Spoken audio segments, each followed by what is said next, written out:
আমার স্নেহ ছাত্রছাত্রী, আমি দীপান্বিতা ম্যাডাম, আমার ইউটিউব চ্যানেল দীপাস টিচিংয়ে তোমাদের প্রত্যেককে স্বাগত। আজকে এবিটিএ টেস্ট পেপার, তোমরা জানো এখন সবচেয়ে বেশি ক্লাস যাচ্ছে আমার ক্লাস 12-এর এবিটিএ টেস্ট পেপার থেকে সলিউশন। এখানে টেস্ট পেপারে আমাদের সম্পূর্ণ অর্থাৎ সবগুলোই প্রায় শেষ হয়ে এসেছে, কারণ আমরা এখন চলেছি পেজ নাম্বার AC50, আর বাকি আছে একটা, দুটো, তিনটে পেজ। এই যে এতগুলো 15টা পেজ, প্রত্যেকটা পেজের part A, part B, part C কিন্তু আলাদা আলাদা করে আলোচনা করে দেওয়া আছে। আজকে কিন্তু 150ও শেষ হয়ে যাবে, কারণ 150-এর আজকে পার্ট সি আলোচনা করব। তো প্রথমে তোমাদেরকে বলে রাখি, যারা চ্যানেলে নতুন তারা হয়তো জানো না যে আমার ফান্ডামেন্টালস অফ ফিজিক্যাল জিওগ্রাফির সমস্ত নোটস কিন্তু পিডিএফ আকারে দিয়ে দেওয়া আছে। তার জন্য একটা হোয়াটসঅ্যাপ গ্রুপও খোলা আছে। তোমরা স্ক্রিনে দেওয়া নম্বরে আমাকে হোয়াটসঅ্যাপ করলে আমি তোমাদেরকে এই সমস্ত নোটসের পিডিএফ দিয়ে দিতে পারবো। শুধুমাত্র যে একটা কোশ্চেনের অ্যান্সার তা নয়, প্রত্যেকটা চ্যাপ্টার ভিত্তিক এই নোটসগুলো দেওয়া আছে। তাই আমরা পার্সি আলোচনা করার শুরুতেই বলবো যে চ্যানেলে নতুন হলে অবশ্যই চ্যানেলটা সাবস্ক্রাইব করে রাখবে এবং এই গুরুত্বপূর্ণ তথ্য প্লাস ভিডিওটা বন্ধুদের মাঝে শেয়ার করে দিবে, ভিডিওটাতে একটা লাইক করে দেবে। এবার তোমাদেরকে বলি, এখানে 3 নম্বরের যে প্রশ্ন 4টি থাকে, তার মধ্যে 2টি লিখতে হবে। সেটা আমি কোন বইতে, সব বইতেই উত্তর আছে, কোন বইতে যথাযথ এবং সংক্ষিপ্ত উত্তর আছে, কতটা লিখতে হবে সবটা দেখাবো। এবং 2 নম্বরের প্রশ্নের উত্তরগুলো, এগুলো কিন্তু ডায়েরিতে আমি সুন্দর করে তোমাদের জন্য লিখে দিয়েছি। তাই অবশ্যই ক্লাসগুলো তোমরা যদি এর মধ্যে ফলো না করে থাকো, অবশ্যই পুরানো ক্লাসগুলো দেখে আসবে। 2 নম্বরের প্রশ্নের উত্তরগুলো কিন্তু এভাবে তোমাদের জন্য রেডি করে দেয়া আছে। তো চলে যাই প্রথম আলোচনায়, সেটা হচ্ছে ভারতে খাদ্য প্রক্রিয়াকরণ শিল্পের উন্নতির 3টি আর্থসামাজিক কারণ, যেই কারণগুলোর মধ্যে অর্থনৈতিক এবং সামাজিক কারণ জড়িত থাকবে। ভারতের খাদ্য প্রক্রিয়াকরণ শিল্পের উন্নতির কারণ, এটা বারে বারে আলোচনা হয়েছে। মিশ্র সেনের বইতে 169 পেজে তোমরা ভালো করে উত্তরটা পাবে। ভারতের খাদ্য প্রক্রিয়াকরণ শিল্প পৃথিবীতে 6ষ্ঠ স্থান অধিকার করে। আর্থসামাজিক কারণ বলা হয়েছে, তাই অর্থনৈতিক কারণ হিসাবে কৃষি সম্পদের প্রাচুর্য, এটা আমরা দিতেই পারি। দুধ, ডাল, কলা, আম, বেদানা, পেঁপে, লেবু, ওকরা, আদা প্রভৃতি উৎপাদনে ভারত পৃথিবীতে প্রথম স্থান এবং ধান, গম, ফল, সবজি, ডিম, চা, বাদাম, আখ, মাংস উৎপাদনে পৃথিবীতে 2য় স্থান অধিকার করে। তাই কৃষিজ সম্পদের প্রাচুর্য থাকায় খাদ্য প্রক্রিয়াকরণ শিল্পের কাঁচামালের কোনো অভাব হয় না। তাহলে এটা একটা অর্থনৈতিক কারণ গেল।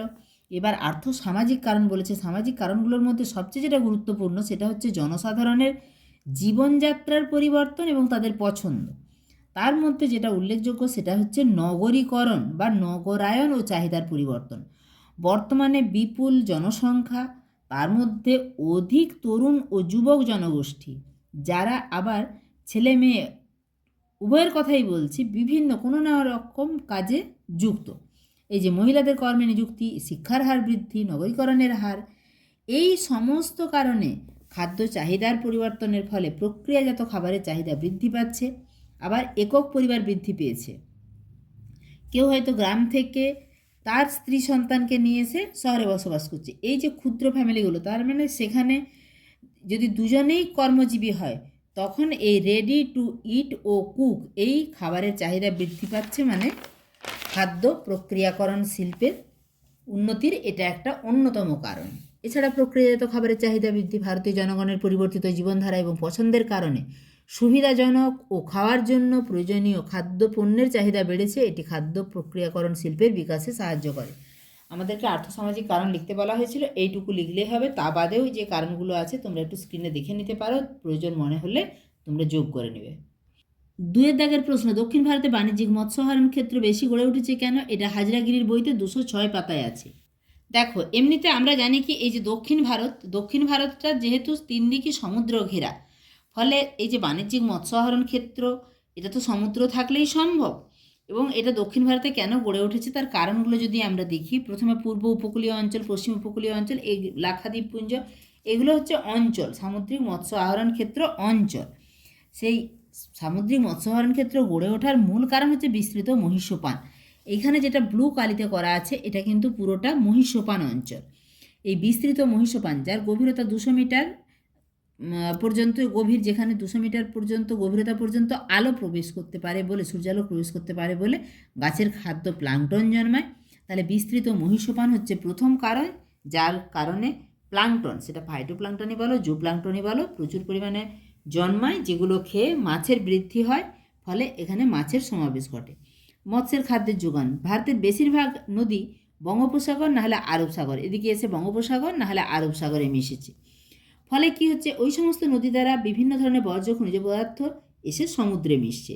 ফলে মাছের খাদ্যের অভাব হয় না। প্লাঙ্কটন বাদ দিয়েও স্থলভাগ বিধৌত যে আবর্জনা, সেগুলো থেকেও মাছ তার খাদ্য পায়।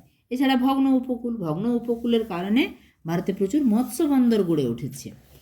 বন্দরের অবস্থান, প্রধানত বন্দর থেকেই মৎস্য আহরণকারীরা জাহাজ ট্রলার নিয়ে সমুদ্রে যায়। আহরিত সামুদ্রিক মাছও একইভাবে বন্দর মারফত দেশের অভ্যন্তরে প্রবেশ করে, আবার বন্দর মারফত বিদেশেও রপ্তানি করা হয়। সেই বন্দরের অবস্থান এখানে সমুদ্র বন্দর অনেক সংখ্যায়। শ্রমিকের যোগান, এছাড়া রয়েছে উন্নত প্রযুক্তি, অন্যান্য কারণ। তোমরা কারণগুলো একটু দেখে নিলে প্রয়োজন মতো এগুলো বানিয়েও লেখা যাবে, একটু যদি ঘটনাগুলো জেনে রাখো বা বই থেকে ভালো করে পড়ো। চলে যাব পরের প্রশ্নে। পরের প্রশ্নের উত্তরটি বারবারই এসেছে এবং রায়মার্টিনের বই থেকেই বারবারই আমি দেখিয়েছি। 276 পাতাতে পৌর এবং গ্রামীণ বসতির পার্থক্য, 3টি পার্থক্য লিখতে বলা হয়েছে। গ্রামীণ বসতি বিক্ষিপ্ত গোষ্ঠীবদ্ধ উভয়ই হতে পারে, এটা বসতির প্রকৃতি। পৌর বসতি কিন্তু কেবলমাত্র গোষ্ঠীবদ্ধভাবে অবস্থান করে। বাড়ি নির্মাণের উপকরণ সমূহ, গ্রামীণ বসতিতে বাড়ি নির্মাণের উপকরণ হচ্ছে মাটি, পাথর, কাঠ, খড়, টালির ছাউনি। আর পৌর বসতিতে সেখানে বেশিরভাগ মানে সমস্ত বাড়ি প্রায় বাড়ি হচ্ছে ইট, সিমেন্ট, বালি এইসব দিয়ে তৈরি। জনসংখ্যা, গ্রামীণ বসতিগুলো জনসংখ্যা 200 জনেরও কম। তবে অনেক ক্ষেত্রে গ্রামীণ জনবসতির সংখ্যা বেশি হয়। তবে পৌর বসতিতে এরকম 200-100 নয়, 5000 জনবসতি হলে তবে তাকে পৌর বসতি হিসেবে গণ্য করা হবে। 3টে পার্থক্য লিখতে বলা হয়েছে। তার মধ্যে জনঘনত্ব, গ্রামীণ বসতির ক্ষেত্রে জনঘনত্ব 400 জনের প্রতি বর্গকিমিতে 400 জনের কম হবে, পৌর বসতিতে প্রতি বর্গকিমিতে 400 জনের বেশি হবে। শিক্ষার সুযোগ, অবশ্যই শিক্ষার সুযোগ গ্রামীণ বসতিতে কম আর পৌর বসতিতে বেশি। চিকিৎসার সুযোগ গ্রামীণ বসতিতে কম, পৌর বসতিতে বেশি।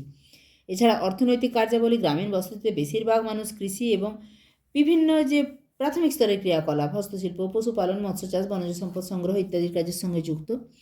আর শহরে 75% মানুষই কৃষিকাজের সঙ্গে নয়। ওকালতি, শিক্ষকতা, ব্যবসা, ডাক্তার, ইঞ্জিনিয়ার, ড্রাইভার, হোটেল কর্মী সবই শহরে। পরিবহন যোগাযোগ ব্যবস্থা, গ্রামে অপেক্ষাকৃত পরিবহন যোগাযোগের বিস্তার কম, পৌর বসতিতে পরিবহন যোগাযোগ ব্যবস্থা উন্নত। শাসন ব্যবস্থা, গ্রামীণ ব্যবস্থার প্রশাসনিক একক মৌজা, এটা ত্রিস্তরীয় পঞ্চায়েত দ্বারা শাসিত হয়। আর পৌর বসতির ক্ষেত্রে ক্ষুদ্রতম যে প্রশাসনিক একক সেটা হচ্ছে ওয়ার্ড, পৌর নিগম, মিউনিসিপ্যালিটি, ক্যান্টনমেন্ট বোর্ড দ্বারা শাসিত হয়। এখানে কিন্তু 3টে পার্থক্য বলা হয়েছে, তোমার পছন্দ মতো 3টা বেছে নিতে পারো। 3 নম্বরের লাস্ট প্রশ্ন, গঙ্গার জল দূষণ প্রতিরোধের গৃহীত ব্যবস্থা। মিশ্র সেনের বইতে তোমরা 258 পাতায় ভালো পেয়ে যাবে। গঙ্গার জল দূষণ অর্থাৎ গঙ্গা নদী যে বিভিন্ন কারণে দূষিত হচ্ছে, সে দূষণের কারণ আগের কোশ্চেনে আমরা দেখেছি, প্রত্যেকটা পেজেই প্রায় এসেছে। তার জন্য বেশ কিছু কিন্তু এই দূষণ রোধের জন্য বেশ কিছু উল্লেখযোগ্য ব্যবস্থা নেওয়া হয়েছে। তার মধ্যে পয়ঃ নিষ্কাশন পরিকাঠামোর উন্নয়ন, নমামি গঙ্গে মিশন, নদীতে পরিশোধন ক্ষমতা বৃদ্ধি এবং অপরিশোধিত পয়ঃ নিষ্কাশন রোধে অসংখ্য পয়ঃ নিষ্কাশন পরিকাঠামো অনুমোদন করেছে। শিল্প বর্জ্য পদার্থ পর্যবেক্ষণ, এই কর্মসূচি শিল্পের বর্জ্য পদার্থ নিষ্কাশন পর্যবেক্ষণ করে যাতে নিয়ম মেনে চলা নিশ্চিত করা যায় এবং শিল্প থেকে যে সমস্ত দূষক আসে সেগুলো যাতে গঙ্গা নদীতে ফেলা না হয় সেগুলো দেখা হয়। নদী প্রান্ত উন্নয়ন এবং পরিষ্কারকরণ, নমামি গঙ্গে মিশনে নদীর পৃষ্ঠ পরিষ্কার, ঘাট উন্নয়ন এবং নদীর তীরের নান্দনিকতা অর্থাৎ সৌন্দর্যায়ন বা সৌন্দর্য বৃদ্ধি করার প্রয়াস নেওয়া হয়েছে। জীববৈচিত্র্য সংরক্ষণ ও বনায়ন, জলের গুণমান এবং সামগ্রিক বাস্তুতন্ত্রের স্বাস্থ্য উন্নত করার জন্য জীববৈচিত্র্য পুনরুদ্ধার এবং অববাহিকায় বনভূমি বৃদ্ধির প্রচেষ্টা গ্রহণ করা হয়েছে। জনসচেতনতা, নদী সংরক্ষণের গুরুত্ব সম্পর্কে জনসচেতনতা বৃদ্ধি এবং জনসাধারণ যাতে দায়িত্বশীল আচরণ করে সেই ব্যাপারে উৎসাহী করার জন্য বিভিন্ন কর্মসূচি নেওয়া হয়েছে। চলে যাব 2 নম্বরের প্রশ্নগুলোতে। 2 নম্বরের প্রশ্নগুলোর মধ্যে প্রথম প্রশ্ন হচ্ছে পেট্রোরসায়ন শিল্পকে উদীয়মান শিল্প বলে কেন। দ্বিতীয় প্রশ্ন, কাগজ শিল্পে কী কী কাঁচামালের প্রয়োজন হয়। 3 নম্বর প্রশ্ন, কলকাতার বায়ু দূষণের 2টি কারণ। 4 নম্বর, ডুয়ার্সে মানুষ বন্যপ্রাণ সংঘর্ষের 2টি কারণ। এই প্রত্যেকটি প্রশ্ন আগে লিখে দেওয়া আছে, তাই আমি বইতে দেখিয়ে দিচ্ছি। এই প্রশ্নগুলো যে যারা আমার চ্যানেলে আজকেই প্রথম দেখছো তারা হয়তো জানো না, কিন্তু যারা আগে ক্লাস দেখেছো তারা জানো। এগুলো কিন্তু আমি বারবার লিখে দিয়েছি। এখানে আমি বই মেনশন করে দিয়েছি। মিশ্র সেনের বইতে এটা 200 পাতাতে, মিশ্র সেনের বইতে 183 পাতাতে। কলকাতার বায়ু দূষণের 2টি কারণ হাজরাগিরির বইতে 252 পাতাতে। ডুয়ার্সে মানুষ বন্যপ্রাণ সংঘর্ষের 2টি কারণ হাজরাগিরির বইতে 259 পাতাতে আছে। তাও আমি একটু দেখিয়ে নিচ্ছি। প্রথম প্রশ্নের উত্তর, পেট্রোরসায়ন শিল্পকে উদীয়মান শিল্প বলে কেন? পেট্রোরাসায়নিক শিল্প হলো অন্যতম ভারী জৈব রাসায়নিক শিল্প। এই শিল্পের শিল্পজাত দ্রব্যকে কাঁচামাল হিসাবে ব্যবহার করে একাধিক শিল্প গড়ে ওঠে বলে একে কিন্তু আধুনিক শিল্পদানবও বলা হয়। আবার বৈচিত্র্য, পরিমাণ, ব্যবহারিক গুরুত্ব প্রভৃতি সমস্ত দিক থেকে এই শিল্পের অগ্রগতি এত দ্রুত হারে ঘটছে যে একে সূর্যোদয়ের শিল্প বা উদীয়মান শিল্প বলে। তাহলে কারণটা হচ্ছে এই পেট্রোরাসায়নিক শিল্পের বিকাশ খুব দ্রুত হারে ঘটছে। 2-এর দাগে চলে যাব। 2-এর দাগে কাগজ শিল্পের কাঁচামাল, আগেই বলেছি এই প্রশ্নগুলি কিন্তু বারে বারে আসছে।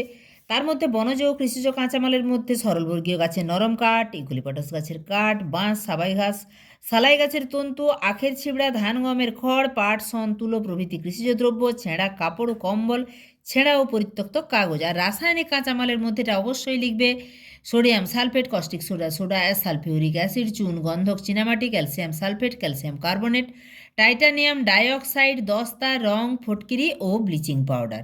চলে যাব 3-এর দাগে। কলকাতায় বায়ু দূষণের 2টি কারণ জানতে চাওয়া হয়েছে। তার মধ্যে কলকাতার বায়ু দূষণের প্রধান কারণ হচ্ছে প্রাচীন যানবাহন। এখানে যে যানবাহনগুলি, সেখানের প্রাচীন যানবাহনের কারণে 1996 সাল থেকে 2011 সালের মধ্যে কলকাতার যানবাহনের সংখ্যা প্রায় দ্বিগুণ হয়েছে। কলকাতায় যানবাহনের সংখ্যার তুলনায় রাস্তাঘাটের ঘনত্ব কম। বিশেষ করে কলকাতার বেশিরভাগ যানবাহন 10 থেকে 15 বছরের বেশি পুরানো। এই পুরানো যানবাহন সেগুলো জ্বালানি সাশ্রয়ী তো নয়, একই সাথে এগুলো থেকে প্রচুর নাইট্রোজেন অক্সাইড এবং কণা পদার্থের মতো দূষক উচ্চমাত্রায় বায়ুতে মেশে। আর 2 নম্বর কারণ হচ্ছে শিল্প কারখানা। আমরা জানি কলকাতা বৃহৎ শিল্প কারখানা রয়েছে, তার মধ্যে রয়েছে স্টিল, ভারী ইঞ্জিনিয়ারিং, খনন, সিমেন্ট, খাদ্য প্রক্রিয়াকরণ, টেক্সটাইল, পাট। এই সমস্ত যে শিল্পকেন্দ্র, সেখান থেকে কলকাতার বায়ুতে প্রচুর দূষক বাতাসে মেশে। ফলে এই যে কয়লা বা এই যে যন্ত্রপাতিগুলো বা কলকারখানা চালাতে যে জ্বালানি, তাতে কয়লা এবং অন্যান্য জীবাশ্ম জ্বালানি পোড়ানো হয়, তাতেও প্রচুর কণা বাতাসে মেশে, ফলে বাতাস দূষিত হয়। এছাড়া তাপবিদ্যুৎ কেন্দ্র থেকে আমরা জানি প্রচুর পরিমাণে যে সালফিউরিক অ্যাসিড, সেখান থেকে যে সালফার ডাইঅক্সাইড, সেখান থেকে সালফিউরিক অ্যাসিড, যেটা শ্বাসকষ্টের সমস্যা তৈরি করে। অপরিকল্পিত বর্জ্য ব্যবস্থাপনা এবং সেই বর্জ্য পোড়ানো ইত্যাদি দূষকও বায়ুতে মেশে বায়ু দূষণ ঘটায়। 2টো কারণ জানতে বলা হয়েছে। এরপরে 4-এর দাগে ডুয়ার্সে মানুষ বন্যপ্রাণ সংঘর্ষের 2টি কারণ হাজরাগিরির বইতে 259 পাতায় দেখে নেব। এই যে দেখো, ডুয়ার্স অঞ্চলে মানুষ এবং বন্যপ্রাণী সংঘাতের কারণ। প্রথম কারণ হচ্ছে হাতির করিডোর এবং মানুষের কার্যকলাপ। ডুয়ার্স অঞ্চলে অসংখ্য হাতির করিডোর রয়েছে, যেখানগুলো দিয়ে হাতি যাতায়াত করে। বর্তমানে এগুলিতে মানব বসতি, চা বাগান এবং কৃষি জমি দ্বারা দখল করা হয়েছে। ফলে তাদের কিন্তু জায়গা কমে যাচ্ছে। এই জায়গা কমে যাওয়ার জন্য হাতিরা উপদ্রব করে।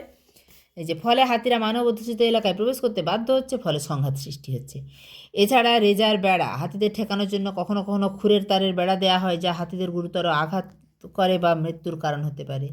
ফসল অভিযান, হাতিদের খাদ্যাভাবের কারণে তারা কি করে না, ফসলে এসে ফসলের উপরে লুটপাট করে, ফলে কৃষকদের ক্ষতি হয় এবং তাতে কি মানুষ ক্ষেপে যায় এবং বন্যপ্রাণীদের উপর আঘাত করে। এটাও একটা মানুষ বন্যপ্রাণী সংঘাতের কারণ। ঠিক আছে, তোমরা বুঝতেই পারছো সমস্ত প্রশ্নের উত্তর কিন্তু এভাবে সাজিয়ে দেওয়া আছে। তাই আবারও বলবো, চ্যানেলে নতুন হলে চ্যানেলটা সাবস্ক্রাইব করে রেখো এবং এই গুরুত্বপূর্ণ ভিডিও প্লাস তথ্যটা বন্ধুদের মাঝে শেয়ার করে দিও এবং একটা লাইক করে দিও। দেখা হচ্ছে খুব তাড়াতাড়ি পরবর্তী উপস্থাপনার সঙ্গে।